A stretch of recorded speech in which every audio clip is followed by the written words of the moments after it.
लाडो का जन्म एक संपन्न परिवार में हुआ था। लाडो घर में सबसे छोटी थी, तो सबकी लाडली भी थी। माँ पापा उसकी हर ज़रूरत का ख्याल रखते थे। अच्छे स्कूल में पढ़ाया लिखाया, दिल्ली में बढ़िया कॉलेज में एमबीए करने लगी। लाडो की एमबीए ख़त्म होते ही लाडो के भाई देव ने शालिनी से लव मैरिज कर ली। शालिनी खुले विचारों की आधुनिक महिला थी, जिसे एकांकी परिवार पसंद था और वो देव के माँ बाप के साथ नहीं रहना चाहती थी। वो चाहती थी कि देव अपने माँ बाप के लिए दूसरा घर बना दे और देव और वो इस घर में अकेले रहें। वहीं देव अपने माँ बाप और बहन लाडो को छोड़ना नहीं चाहता था। इस वजह से आए दिन घर में कलेश होने लगा। देव ने शालिनी को बहुत समझाया कि माँ बाप ने मुझे पाल पोस कर इतना बड़ा किया है, इसलिए ये लोग मेरी जिम्मेदारी है। देव शालिनी से कहता कि तुम इस घर की बहू हो, हम दोनों की नैतिक जिम्मेदारी है माँ पापा और बहन की देखभाल करना। लेकिन शालिनी कुछ भी समझने के लिए तैयार नहीं होती। बात यहाँ तक आ गई, या तो अपने माँ बाप को अलग कर लो, वरना दहेज का केस लगाकर तुम्हारी बहन को भी अंदर करवा दूंगी। परिवार तो पहले से ही परेशान था, दहेज का नाम सुनकर घबरा गया। जबकि लाडो तो दिल्ली से एमबीए कर रही थी, वहीं हॉस्टल में रहती थी, बस कभी कभी आना होता था। लेकिन शालिनी तो लाडो पर दहेज का केस ठोकने की धमकी दे रही थी। देव और उसके माँ बाप बहुत दुखी थे। वो चाहते थे कि लाडो पढ़ लिख कर अपने पैरों पर खड़ी हो जाए, कहीं अच्छी कंपनी में नौकरी करे और नाम कमाए। पर घर के अंदर के हालात ऐसे हो गए थे कि डर डर के दिन काटने लगे। माँ बाप को लाडो की फिक्र होने लगी। कितने लाड से प्याला था, लेकिन आज वो शालिनी के सामने झुकने के लिए तैयार थे। अब शालिनी के सभी हौसले बढ़ने लगे थे। अब तो जो मन आता वो देव के माँ बाप को सुना देती थी। शालिनी का खौफ इतना हो गया कि कई दिन तक घर में खाना भी नहीं बनता था, बनता तो खाया नहीं जाता था। शालिनी के तांडव से परेशान होकर देव के माँ पापा और देव ने लाडो का ब्याह करने का फैसला लिया। उन्हें लगता था कि लाडो का ब्याह हो जाएगा तो शालिनी का तांडव कम हो जाएगा।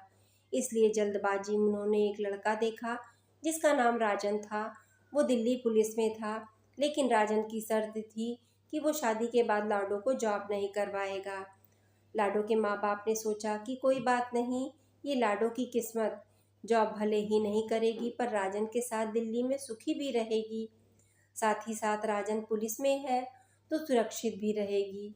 देव और उसके माँ पापा ने जो इतना पढ़ा लिखा कर लाडो को अपने पैरों पर खड़ा करना चाहते थे, वो आज उसके पैरों के ही नीचे हो गया और राजन के साथ ब्याह करा दिया गया। इधर लाडो का ब्याह हुआ, उधर देव ने शालिनी से तलाक की अर्जी लगा दी। कुछ महीनों तक राजन ने लाडो को खूब खुशियां दी, फिर छोटी छोटी बात पर नोक झोंक होने लगी। कुछ सालों में लाडो के भाई का तलाक हो गया, मतलब देव और शालिनी अलग हो गए। देव अपने बूढ़े माँ बाप के साथ सुकून से रहने लगा। इधर लाडो पर राजन जुल्म ढाने लगा, रोज रोज लाडो के माँ बाप को गाली देता। देव के तलाक को लेकर लाडो को मारता, कहता कि तुझे भी ऐसे ही तलाक दूंगा। मारता तो मारता, कई दिन तक भूखा भी रखता। मार पीट, गाली गलौज, भूखे रहना, माँ बाप से बात न करवाना, पुलिस की धमकी देकर बूढ़े माँ बाप को जेल भिजवाने की धमकी से लाडो को डराना राजन की आदत में शुमार हो गया था। लाडो को अपने घर की स्थिति पता थी, इसलिए वो राजन की गालियां भी खाती, मार भी सहन करती और वो अपने माँ बाप भाई को कुछ नहीं बताती। उसके माँ बाप को पता चले कि जिससे बेटियां ब्याही हैं वो इंसान नहीं कसाई है। फिर राजन ने लाडो को अपने गांव में अपने माँ बाप के पास छोड़ दिया, जहां लाडो को भैंस का काम करना होता था। लाडो तो एमबीए कर रखी थी, कभी गांव में भी नहीं रही, गांव का काम उसे नहीं आता था, लेकिन अब भैंस का पूरा काम करना होता था। गोबर पानी, खेतों से चारा काट कर लाना, यहाँ तक कि घर का पानी भी दूर से ढोकर लाती थी। कभी कभी भैंस खूंटा तोड़ दे तो राजन का बाप लाडो पर चिल्लाता, खुद द्वार पर बैठे हुक्का पीता और लाडो को गालियां देते हुए भैंस को पकड़ने खेतों में भेज देता। बेचारी लाडो भैंस के पीछे इधर से उधर भागती, ये देखकर गांव वालों को तरस आ जाता लाडो पर उसके पति राजन और राजन के बाप को बिल्कुल भी तरस नहीं आता। गांव में भी खौफ पैदा कर दिया था कि बेटा दिल्ली पुलिस में है, किसी ने कुछ बोला तो थाना कचहरी के चक्कर में लगवा दूंगा। पर ऐसे प्रताड़ना कितने दिन तक छुपेगा? ये तो ऐसा है कि छुपाए नहीं छुपता। एक दिन देव को पता चल गया कि उसकी बहन के साथ उसके घर वाले बड़ा जुल्म कर रहे हैं। उसको दिल्ली की बजाय गांव में रख दिया। उसके ऊपर बिजलियां गिर रही। ऐसा लगा कि सब झूठ है। पर देव सीधा लाडो से मिलने राजन के गांव पहुंच गया। लाडो से सारी घटनाएं पता चली। आज पहली बार लाडो ने सारी बात अपने भाई को बता दी। भाई तू ये समझ ले, लाडो मर गई और आगे से कभी इस घर में मत आना। तेरे तलाक के बाद से माँ बाप को कम ताने मिल रहे हैं। अब मेरा भी तलाक हुआ तो माँ बाप तो की इज्जत भी चली जाएगी और लोग उन्हें क्या कहेंगे। बेटा तो बेटा, अब बेटी भी तलाक देकर आ गई, इसलिए तुम सब लोग ये सोच लो कि मैं मर गई। मर तो उसी वक्त गई थी जब भाभी द्वारा दहेज की धमकी के डर से एमबीए की डिग्री के बाद जल्दबाजी में मेरा ब्याह कर दिया गया। सपने तो तभी चकनाचूर हो गए थे। बची कुची कसर राजन ने पूरी कर दी।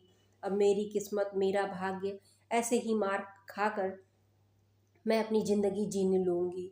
लेकिन माँ बाप को कोई ताने मारे, उनकी इज्जत पे कोई आँच आए, ये मैं बर्दाश्त नहीं करूँगी। ये कहानी एक लाडो की नहीं है। ऐसी हजारों लाडो आज पढ़ लिख कर अपने भविष्य के सुनहरे सपने देखती हैं, पर पारिवारिक परिस्थितियों के चलते अपने सपनों के साथ अपनी ज़िंदगी कुर्बान कर देती हैं। उनकी चीखें, उनकी आवाज़ें अंदर ही दफन होकर रह जाती हैं।